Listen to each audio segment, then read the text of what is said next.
thanks for watching. So I'm going to be reviewing Familiaris by David Wroblewski. He is the author of The Story of Edgar Sawtelle, which is one of my most favorite books ever in the whole wide world.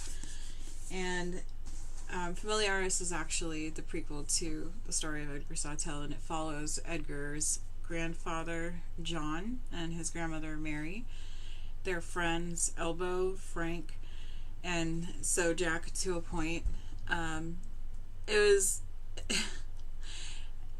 There's a different edition of Edgar Sawtelle that is a hardcover, and it's like this thick. I haven't read this version yet, but I got it because it fit in my bookshelves at the time better than the large version. But I don't think that it's been cut in any way.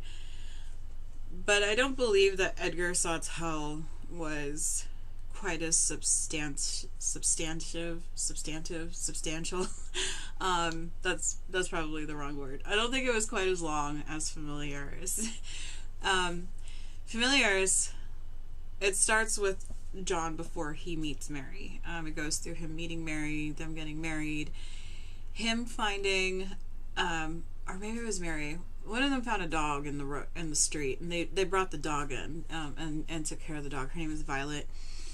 And then John is taking a dog to someone. He is currently working at the Kissel factory as somebody who tests vehicles, and his friend Elbow works there also and has made him this helmet type thing that is supposed to protect his head. And the way that the book describes it, it's really ugly. His friend Frank is in the hospital. He's been hurt in the war. He lost a leg. He's angry at everybody, not least of all John Sawtelle, because they were all supposed to join the military together, but John couldn't go because of something medical. They told him that he couldn't go. So John's on his way in his Kissel to deliver a dog to somebody, and he sees this house, this like ranch or farmhouse, and him the dog that was with him, Gus, they're just kind of looking at this house, and he finds that it's for sale, and he reaches out to the lawyer who is handling the property for the owner, and he makes an offer, and then he goes home. He doesn't tell Mary about it, and he's waiting for a telegraph to let him know whether or not his offer's been accepted or not. In the meantime, his other friend Sojak, who is working, I believe he's delivering ice, and he delivers ice on horses, I believe, and it took me a really long time to read this book because of school and everything. I think it ended up taking me like a month and a half. And I'm hoping I'm remembering the beginning of the book correctly, but Sojak has a temper that when he sees injustices towards horses, he takes matters into his own hands quite often. And his horse, that belongs to the company that he works for, but his horse is Granddaddy, and he has seen Granddaddy suffer at the hands of those injustices quite a number of times. And one day, after John Sawtelle tells Sojak about this place that he's looking to purchase, Sojak disappears, and so does Granddaddy. So we come to find that Mary has intercepted, to maybe use the wrong word again, Mary has intercepted the telegraph telling John Sawtelle that his offer was declined. She's the one that's home when it comes to the door, and she reads it. She's not quite sure what has happened. She convinces I believe it was somebody at the post office who used to have a crush on her. She convinces them to tell her where the telegraph came from, and she ends up making another offer on the property, and so they get the property. Now, John has it in his mind that this is going to be a wonderful place to raise dogs, because when they got Vi, Vi got pregnant and they had puppies and they gave the puppies away, and he was so fascinated with the dogs and their characteristics and how they acted and the differences that he saw in them as they grew out of puppyhood. And so in his head, he wants to raise dogs. And he ends up getting fired from the Kissel factory in some interesting circumstances. And he is offered his job back, but he doesn't take it. So him and Mary, they convince Frank and Elbow to go with them. Now Frank, he's still in the hospital, he's angry, and the only reason that he agrees to go is to see John fail. He thinks that John's going to fail miserably. He thinks that John has no idea what he's doing and there's no way that this is going to work out. But he does go. And when John, Mary, Frank, and Elbow arrive at the farmhouse, they're greeted by Sojak. And it turns out that Sojak and Granddaddy have been living in the barn, just kind of basically waiting for John to show up. And he's been taking pretty good care of the property. I mean, he hasn't done too much work on it, you know, but he's tried to keep things going so that it's not completely not ready for John and Mary when they arrive. Elbow moves into the barn with Sojak, and Frank is in the farmhouse with John and Mary. Now, at this point, Frank has requested that John take his leg and not give it back to him for at least 2 weeks, for reasons concerning an addiction of sorts. And so John does that, and they have so many fights. They have so many fights with Frank asking for it back, and Frank is a very colorful character. Oh my goodness. It's hilarious. And they're there for a while, you know, and I want to say probably half the book, Sojak is there with them. And then somebody recognizes Sojak, somebody passing through town recognizes Sojak. Sojak gets beaten up to the point where he needs, like, his jaw is broken, and so he has to wear things around his face to keep his jaw from falling while it's healing, and he can only eat liquids, and it's a terrible thing. So if we back up a bit, when they're coming into town, they stop at Popcorn Corners and they go into this little store, and it's owned by Walter and his daughter Ida. And this is a completely separate story that I need David Wroblewski to write the wholeness of the story. I need him to write the wholeness of the story. So there's going to be a third book. I'm calling it. There has to be a third book, and it has to be about Ida, because everybody knows Ida as Walter's daughter, but in reality, Walter found her in a forest fire, and she was unscathed. She was just in a basket, and he's going to leave her, but then he goes back and he takes her, and then he drops her off at an orphanage, and then he goes back and steals her from the orphanage, and then they go and he starts raising her as his daughter. Well, there's an ancient entity that resides in Ida, and as it turns out, Walter will have to move multiple times, because when a child doesn't appear to be growing, it's going to cause questions, and they end up moving on a number of occasions. She does end up growing, just at an extremely slow pace. And there's things that will happen that will cause her to, like, age all at once. But for the most part, she's growing at an extremely slow rate. And Ida has this entity in her that when she touches people, she knows what's going to happen sometimes. Not all the time.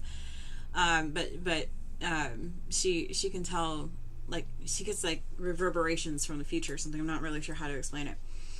And it freaks people out. And so no matter where they go, Ida's always been a subject of consternation among the townspeople. So they've ended up in Popcorn Corners, and it's fairly working. He learned not to send her to public school. He tries to keep her away from the customers that come into the store, and it's been working fairly well. She is not in the store when John and Mary go into the store, but she's outside, and she sees Frank in the Kissel with, I believe it was Gus, and they see her out there talking to him, and Walter is getting visibly agitated, and he kind of, you can see the relief on his face when Ida comes back into the store. And we don't find out what happened in that for many, many, many pages. But it's quite interesting. And so you have this story where, you know, you have John and Mary, they move in. There's Elbow, who is a quiet figure. If I could pick one person in my entire life that I could base my view of Elbow off of, it would be my dad. Because I've read reports from the military about my father, and some of them are like very quiet, seldom talks, you know, has to be asked questions to get a response out of. And so my father was always like that. I didn't know my father was in the Vietnam War until I was in 6th grade, doing a report on somebody who had been in a war. And I was asking my mom if she could recommend me to somebody, and asking if my grandfather was, and she's like, why don't you interview your dad? He was in the Vietnam War. And I'm like, what? That's so crazy. My dad never talked about his time in the war.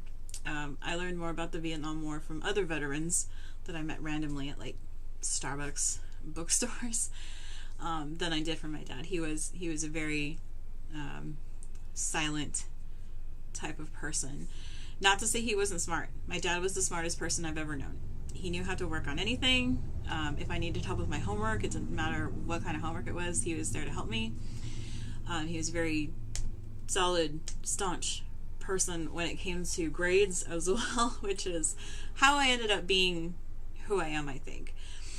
Because like his need for my grades to be so good carried with me so long that even now that I know that I can get, you know, C's and D's and still get my degree, it irks me when I get anything less than an A. And this semester really got to me because of that, because I did end up with a 79, which according to Canvas, it's a B minus, but in my head and in my heart, I know it's a C. And like, it's just like, you know, it makes my stomach drop, because that's why my father raised me. But he was a quiet person. And so Elbow, in a way, reminds me of my father. And Elbow finds things to work with, and he starts building things. First, it's a table for John and Mary's house. And that's the trajectory that Elbow's life goes on. He builds things, and he becomes a master builder to the point where his works are considered art pieces, and estates fight over the pieces that are left after a person dies. It's crazy. Frank eventually goes off. John helps him get better at moving around, because Frank is you know, it's hard for him to get around with that leg that he lost, and the device that they have on him. And they get him a motorcycle, and there's some,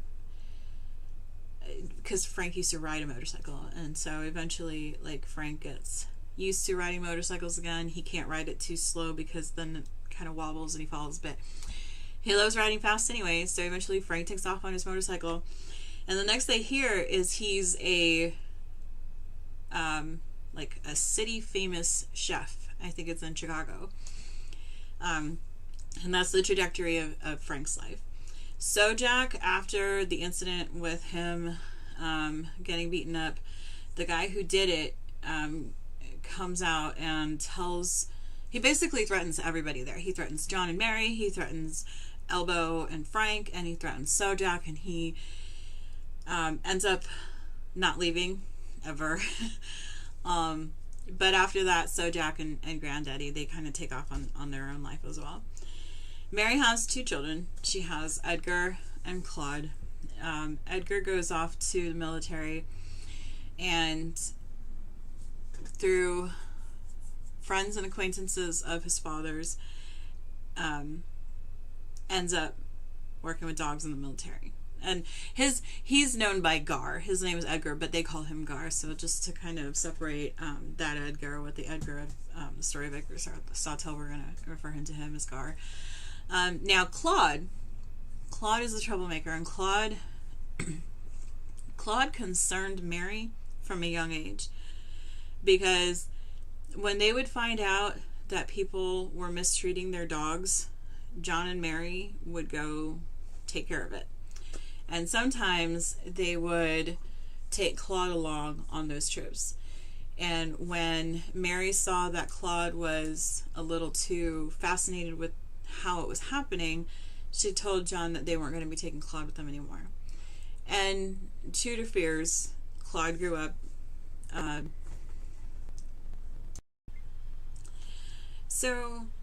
sorry, I had a call. I'm also working. But so at this point, Mary already kind of foresees the trajectory that Claude's life is going to take. And true to form, he goes up and gets into some trouble with a group of people who, they're just like the complete opposite of John and Mary. And Claude gets involved in this, and he thinks that he's hiding it from his family, but then he does something to trick Gar into thinking that Gar did something, but John sees. And when Claude realizes that John knows what happened, he just takes off. And we see like some sad instances of what happens to his life after that. But I believe he ends up enlisting in the military at some point.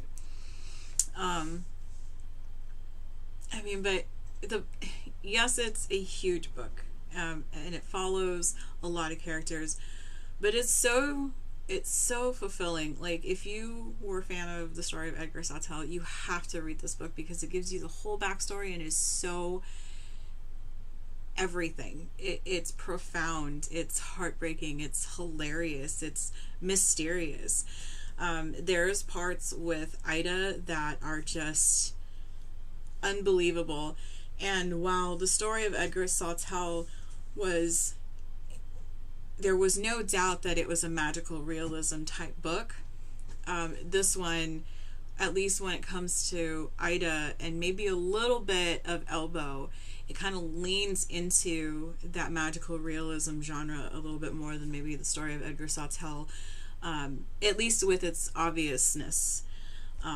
It kind of leans more into it in an obvious way. But it's such a great book. I mean, and you get to where John Sawtelle's this old man sneaking around with a dog, and it's cute and it's adorable. I highly recommend it. And so it comes out on June 4th. You have to pick it up. And it's not something you're going to be able to read in a day or 2 days or probably even 3 days. I'm sure you can get through an 1,100 page book in maybe 3 days.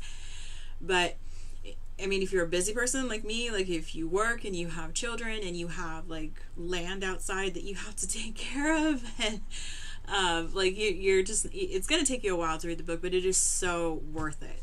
It's so worth it. It's such an interesting book. And it's like, it kind of gets the family into the circle. So it's not just Gar and Trudy and Edgar, young Edgar, like in the Story of Edgar Sawtelle.